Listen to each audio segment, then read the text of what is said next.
This is the Roots and All podcast, and I'm your host, Sarah Wilson. Join me as I talk about all aspects of gardening with some of the top horticulturists from around the world. Hello and welcome to this week's episode, where in recognition of World Autism Acceptance Week, I'm speaking about sensory gardens, with a focus on design for people with autism. I have three guests: Camellia Taylor, who's designed the Natural Affinity Garden, which will be at the Chelsea Flower Show in May. After the show, the garden will be relocated to Kent to the charity Aspens, where it will be used by residents of and visitors to the site. Next I speak with Meraud Davis, who's overseeing the project at Aspens. And finally, to Alexis Selby, a foraging-obsessed, nature-loving, all-round amazing person, who's given us her take on using outdoor spaces with her son Jared. I started out by asking Camellia about the charity Aspens. So the charity, they are based in Pembury in Kent, and they are a charity which has residential living for people on the autism spectrum and with learning disabilities. But they're also an open site, so they have day service users as well that come to the site. They are a brilliant charity. They have spaces for art, for pottery. They have animals. They have a horticultural section. They're a charity that provide a lot of care, and they have spaces in Pembury, but also stretching down towards Brighton. I know, obviously, we're talking about a condition that has myriad versions, but can you speak in generalities? Are there particular challenges that people who are on the autism spectrum might come up against? Are there common themes that emerge? So the first thing that I thought about was making sure that the garden was accessible. So it's an accessible space. It was really important to me that it was wheelchair friendly, and actually thinking of a space that was designed for wheelchairs. That was the forefront of the design. It's also a garden that's going to be used for people on the autism spectrum, but also with learning disabilities. And so I had to keep having both in mind. So for people on the autism spectrum, they can feel oversensitivity and undersensitivity. And so some need that sensory stimulation, but some people on the autism spectrum don't want that sensory stimulation. So I had to really consider that when creating a garden. So I created a garden that feels very calm. And so it doesn't feel stimulating when you first see it. It's very textured, it's very green. So green is a shorter wavelength, so our eyes don't need to adjust. So it makes us feel calm just seeing green. So it's this garden that has an overall feeling of calm for those that don't want too much stimulation. But how it's been planted, it targets the senses in different ways. And so if you do want that sensory stimulation, you just need to engage with it. And the senses have been split so that you could target the sense of taste, you could target the sense of touch. And so if a family member's there visiting somebody that lives there or a therapist, they can work with that person in multiple ways. Actually, going back to what you were saying about the colour and the sense of green and calm, were there any specific colours that you needed to avoid, or was it more an overwhelming maybe patch of colour that you tried to not include? I stayed away from the hot colours. So I stayed away from the reds and the oranges, and I've gone towards the cool colour palette just because it does make us feel calmer. It is mainly green and textured, but there will be some little pops of white and maybe some soft purples in there. So just colours that make us feel calm, because if they go into the space having this overall feeling of calm, then it's inclusive for everybody, because then we can take it up with that stimulation if that's what they would like. But actually, it just has this calm overall feeling. Obviously, you've put the garden into different sections. Is there a danger that people might kind of say, okay, well, I can taste in that section, why can't I taste in that section? Is that something that you've explored with the people at Aspens or the people that work with the guys at Aspens? Instead of it being a sensory garden where everything was all in together, we wanted it to be split into different sections so that you could target the senses independently. Because it was something that was important, because for some people, they wanted to be engaged with things for sight, to really be able to get their eye in and look at plants in detail. And for hearing, just to have fun with plants for hearing. So bringing in things like the breezer and the poppies, that when their petals fade, you can shake the little poppy sticks. So it was really important to not think of it as one large edible garden. It's a garden that has all these different sensory areas to stimulate our senses in different ways. And there's things like the path that winds through the garden. It's to take you on a journey, to make you feel that balance, and it will release sense underfoot. So when we spoke, it was about taking these senses that we have and breaking them down and splitting it so that they can have fun. And actually, it can also be a very therapeutic tool, but also something for the horticultural team, because the horticultural team that are there, they're brilliant and they're keen to be engaged with the garden, and they're keen to use it as an educational tool, because part of what this garden is it's going to be a garden that's maintained by the people of Aspens, and they have a horticultural team on site. And so it's going to be something that they're very much engaged with, the planting and the growing of everything in there. Thanks, Camellia. I'm looking forward to seeing the garden at the show. Next up is Meraud Davis from Aspens, talking about how the garden will be used when it makes its way to the site.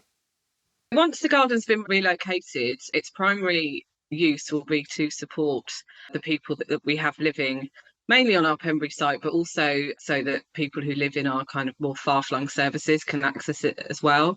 So is there a balance to be struck between being sensory but not overstimulating?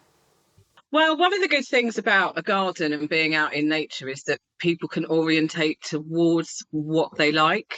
So if you're in a room, for example, like a busy kitchen or in an office, you're kind of limited as to where you can go to get away from things. Whereas there's a sense of freedom when you're outside, in that you can orientate towards the things that actually you really like. So if somebody has a really strong preference for smells, so sometimes people might be undersensitive to smells, so they actively seek them out. Actually, they'll be able to find those smells that they particularly like. And similarly, if people really like visual stimulus, then they'll be able to seek out the areas of the garden that provide that kind of input for them. So it kind of allows people to make choices about what they want to do, what they want to experience in a really safe way. Yeah, so presumably there'll be different elements within the garden that are kind of suitable for different people. I guess it'll be quite a multifaceted space. Yeah, so I think Camelia's spent a lot of time looking at what kind of plants might be appealing. So I know she's doing some that have got kind of quite a strong smell. So things like lavender, I suppose, can be quite appealing because you can brush past them and you get this release of lovely perfume, and different kind of visual impact plants. So things that will provide people with lots of different stimulus. Thinking beyond the life of it being initially installed, is there an opportunity as well for people to get involved in maybe the maintenance of it? Yeah, absolutely. It's one of the things that we already offer is we do horticulture. We have a really lovely cutting garden. We've got a kitchen garden. We have some fantastic gardeners on site and a wonderful maintenance team who are all ready and very excited about the garden being moved on site, because it gives them additional opportunities. But then it will also give us opportunities to get the people we support more involved as well, because they already love what they do in our existing gardens. A lot of them enjoy being out in nature and spending time in the woods and on our outdoor play equipment. So it's another great opportunity to get people involved. Yeah, I suppose because of the prestige behind the show, once it's installed, you've got a real example of horticultural excellence, which is another string to your bow, and it's another really lovely thing to have on site as an ornamental feature in addition to what you've already got going on. But going back to the sensory thing, have you got anything for sound factored in the garden? Well, lots of plants will kind of provide a natural orchestra, I suppose. The plants that have been chosen will have that aspect of it considered. So, plants that rustle and move. So there is that kind of auditory feedback as well. And hopefully we'll be attracting a lot more nature to that particular area on site. So that will bring the benefits of birds and insects buzzing around. So the garden has been designed so that it incorporates all of our senses. It sounds lovely. I mean, I really am looking forward to seeing it at the show. Also, I was thinking as well about the accessibility of the space. You might have people who have mobility issues or balance issues. Is that something that you've had to factor in as well? Yeah, so it will be wheelchair accessible, which is fantastic. We do actually support a number of people who live within meters of where the garden's going to be, who are wheelchair users. And for them, having something that is so accessible, literally right on their doorstep, is going to be amazing. So a lot of our site is wheelchair accessible, but not all of it. So it's going to be a great benefit to them as well. Something that they can really enjoy and hopefully develop a bit more of a kind of sense of independence as well. Thanks, Meraud. I'm sure it will. Now on to my final guest, Alexis. Hi, my name is Alexis and I'm a parent to Jared, who is a child that has delayed functioning autism and learning difficulties. He's also non-verbal. So obviously you take Jared out and about. You've got your own garden and Jared likes being outdoors. So what I wanted to find out was kind of a little bit about what makes your life easier when you're using outdoor spaces, and sometimes what doesn't make your life easier because the gardens aren't particularly designed with Jared's needs in mind. So I thought it would be really good to start talking about Jared and then moving on to what it is that makes a garden good and not so good. So tell me about Jared first. So Jared is much happier in natural surroundings, we've found. He also has a lot of difficulty communicating because he's non-verbal. So we tend to communicate with him with pictures. He suffers from high levels of anxiety. So we often visit gardens and open gardens and National Trust gardens. You emailed me actually loads of really good points. And one of the things that you emailed me was garden features that benefit Jared. So do you want to talk me through a few of the things that you really enjoy and Jared really enjoys in a garden? Jared is definitely drawn to water, which is a good and a bad thing, because if it's dangerous water, then it can make us very nervous if he's going to dive in and have a swim, or if he's going to maybe try and drink some of the water also is a bit of a concern. But he does love water and he loves water features especially. So he likes moving water and the sound of water. So we found that he really enjoys that. He also really loves to touch and smell any of the plants in the garden, which means we've had to make sure that none in our garden are poisonous and keep a good eye out for that while we're walking around open gardens. I think that's actually quite a good thing for him also, because he's quite restricted with his dietary requirements because he's quite a fussy eater. So I think it's quite good if he wants to taste a plant or put it in his mouth. I'm hoping that that will help him to be more adventurous in the future as well. He also loves wind features, so anything that catches the wind. He likes to look at windmills and he likes to hear wind chimes, and that adds another element, especially if they've got little bits of glass in them, maybe coloured glass, which can catch his eye and draw his attention as well.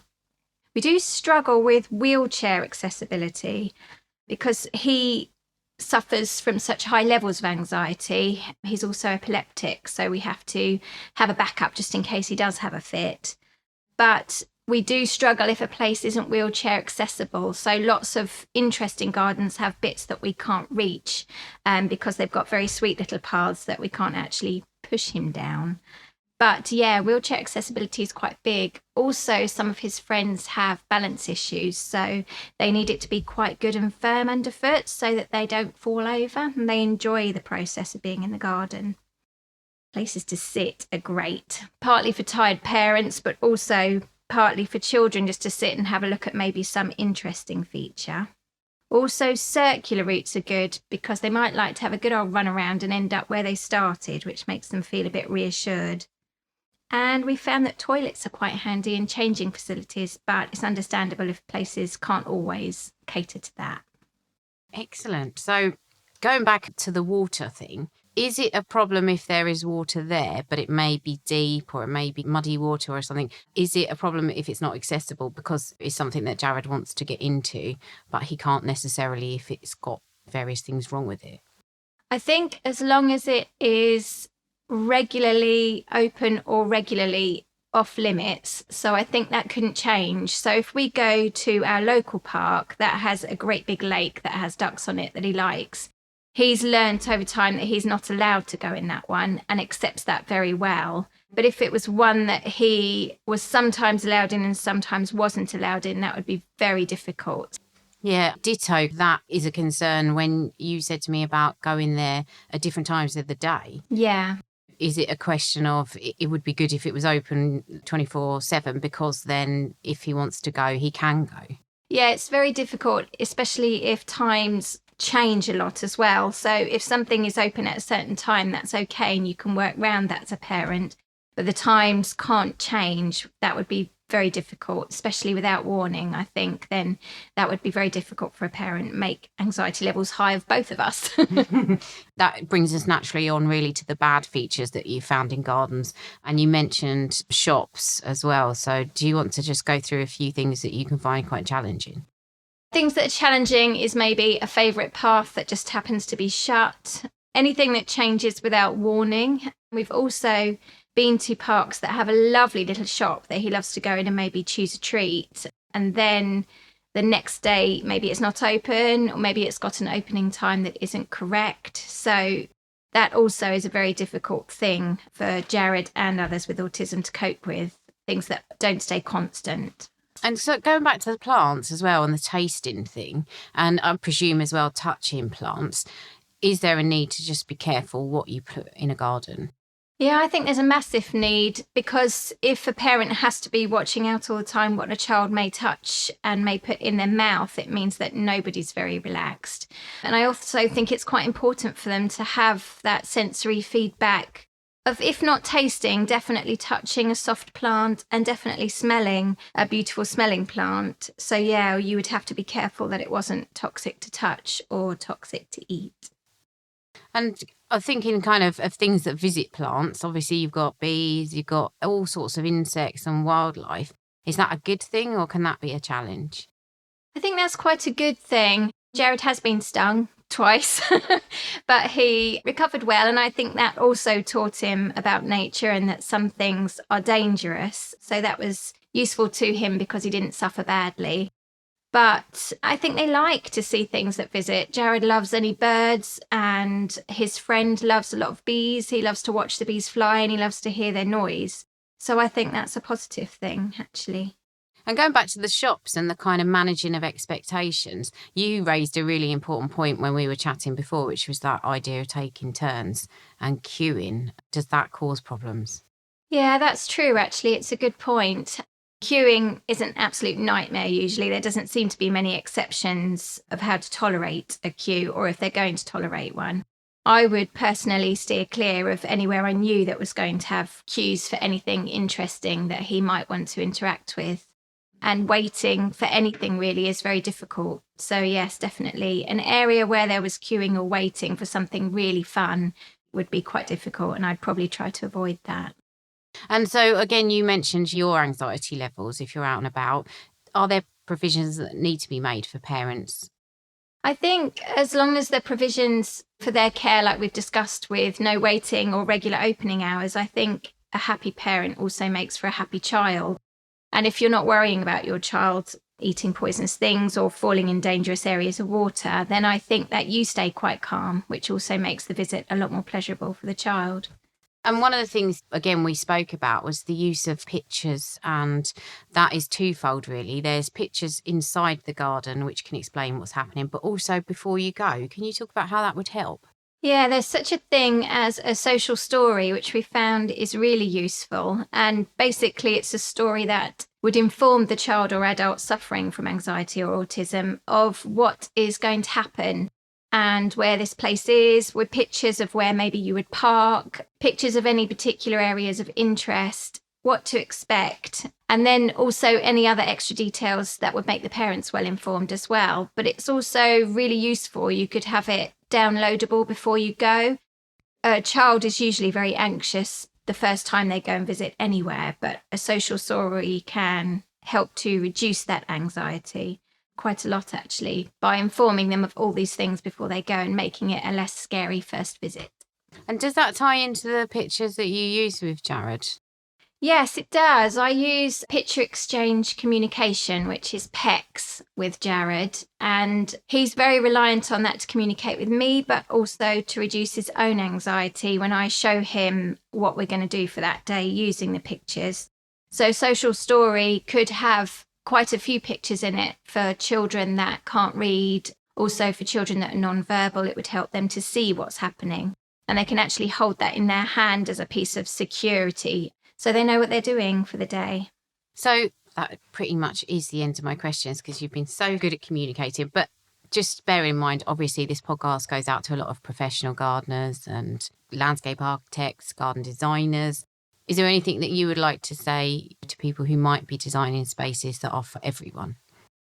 Yes, I think just try and make it as accessible as possible with as many interesting sensory things as possible to keep the children interested and probably make them happy in nature and make them keep learning about nature, which is good for their anxiety and good for the anxiety of their parents. So actually, just touching on that, I was thinking about different areas in a garden. Does it pay to have quite a complex space in terms of design, or is it good to have just like an open expanse of grass and then some stuff around the edge, or is it horses for courses? I think it can be horses for courses because children will still like discovering spaces. So if they're quite complex and take a lot of discovery, that's quite nice for them. But also open spaces are good. I have been to gardens where the open spaces of grass were not available for the children to run on, which made it very difficult. It was a beautiful garden, but unfortunately, yes, they couldn't run on the grass. So that made it very difficult for us. But yeah, it definitely could be horses for courses. So either quite complex and interesting or quite open and plain. Maybe a mixture of the two would be great so that a child can choose which area they feel most comfortable in. Many thanks to Camellia and Meraud. I wish them luck with the show and the relocation of the garden to Aspens. A big thank you to Alexis as well, and to the other members of the Supermums, Rachel and Sue May, who contributed feedback for the episode. Thanks to you for listening. Do please check out the links in this episode if you're interested in finding out more, as there's loads of good stuff there. Here's Dr. Ian Bedford now, with a possible explanation as to why your Narcissus bulbs aren't performing. There's different reasons why daffodils and their related species might come up blind in the spring, which means that they produce their leaves but not their flower buds. Often, it's down to the environmental and climatical conditions, or even the age of the bulb, but it could also be an indication that the bulb is diseased, or that it's under attack from a pest. Although daffodils don't have many plant pests, there is one that can be a serious problem, often damaging and destroying many bulbs where it's become established. And this is the large Narcissus bulb fly, a hoverfly that first appeared in the UK about 120 years ago and has now become widespread. This bulb fly is about 1.5 centimetres in length and looks very much like a small hairy bumblebee, but with only one pair of wings. Varying in colour, from yellow to dark brown, they emerge on sunny days during mid-May to mate. The females then seek out the senescing daffodil leaves and lay their eggs on the neck of the bulbs. These hatch into little maggots that crawl down to the bottom of the bulb, entering it through the basal plate. Once inside, the maggots start to devour the fleshy centre, which includes the following year's flower buds. By the following spring, the maggots are fully grown, plump and creamy white in colour, and they'll leave the bulbs to pupate within the surrounding soil. Affected bulbs that were not killed by the infestation will likely survive to produce a few thin leaves before they then start to rot. Since there are no chemical options for controlling the large Narcissus bulb fly, cultural methods will need to be used. These can include growing daffodils in exposed locations rather than the shelter conditions that the bulb fly prefers, and also removing and disposing of any weak plants in early spring that could be displaying signs of a bulb fly infestation. You can download or listen to the podcast direct from the website rootsandall.co.uk. Please also check out my Patreon, where you can make a one-off donation or take out a monthly subscription to help support the podcast. Because if you enjoy the show, please help it continue. I also have a GoFundMe where you can make a one-off donation. Even a one-off donation of £1 helps, and I'll be really grateful for your support. So please go to Patreon or GoFundMe and search for Roots and All Podcast.